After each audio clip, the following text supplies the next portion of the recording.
Magandang araw mga kababayan at isang maaliwalas na panahon po sa inyong lahat. Tuluyan na pong nakalabas ng Philippine Area of Responsibility ang naturang tropical storm Isang o Kajiki sa kanyang international name na ibig sabihin po ay Isdang Dorado. Subalit ang kanya pong extension o trough ng bagyong Isang ay magdudulot po ng maulap na panahon sa ilang bahagi po ng Northern Luzon, kasama na po ang Palawan.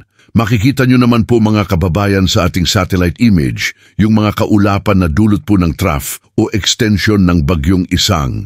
Samantala tumatas po ang tsansa na maging bagong bagyo ang low pressure area na lumalapit po sa silangan ng Mindanao. Kung sakali mang magiging bagong bagyo po ang naturang low pressure area sa mga susunod na oras, tatawagin po itong bagyong Jacinto. Ayon po yan sa Pag-asa, mga kababayan.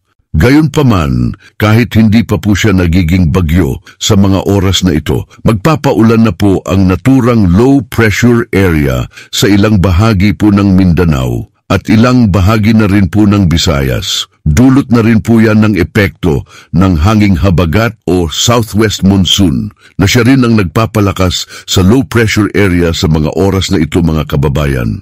Kaya nagpaalaala po ang Pag-asa sa ating mga kababayan sa may Caraga, sa Davao Region, sa may Sarangani at sa Eastern Visayas. Dahil asahan po natin ang banta po ng pag-ulan o minsan malalakas na pag-ulan ang inyo pong mararanasan. Dulot po yan ng trough ng low pressure area na patuloy pong lumalapit sa ating bansa. Kaya lagi pong paalaala ng Pag-asa sa ating lahat mga kababayan na mag-ingat, maging alerto sa banta po ng pagbaha sa mga pagguho ng lupa, lalong-lalo na po sa mga malalakasan na pag-ulan. Hanggat maaari po, pumunta po tayo sa mga ligtas na lugar. Samantala, patuloy pa rin po ang epekto ng hanging habagat o southwest monsoon sa ating bansa.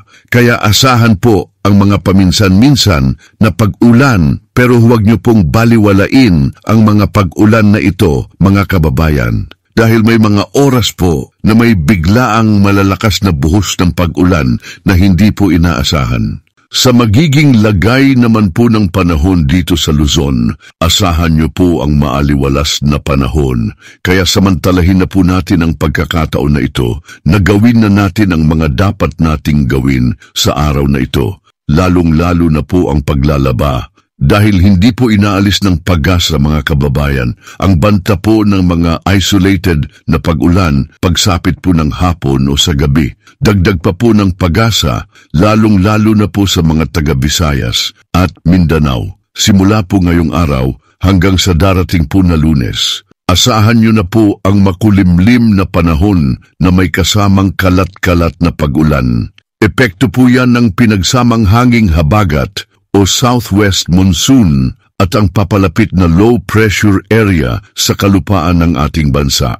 Dahil ayon po sa Pag-asa, hinihigop o hinihila ng hanging habagat o southwest monsoon ang naturang low pressure area. Kaya lumalakas po ang low pressure area habang ito po ay lumalapit sa kalupaan ng ating bansa. Dagdag pa po ng Pag-asa mga kababayan, posible pong umabot ang epekto ng low pressure area sa Luzon sa mga susunod po na araw kung hindi po ito magbabago. Kaya asahan at paghandaan na po natin ang mga ulan na dala ng low pressure area sa mga susunod na araw, lalong-lalo na po sa banta ng pagbaha sa mga mabababang lugar. Kaya uulitin ko na naman po ang paalala ng Pag-asa sa ating lahat mga kababayan na mag-ingat, maging alerto sa banta po ng pagbaha sa mga pagguho ng lupa, lalong-lalo na po sa mga malalakas na pag-ulan. Hanggat maaari po, pumunta o lumikas sa mga ligtas na lugar.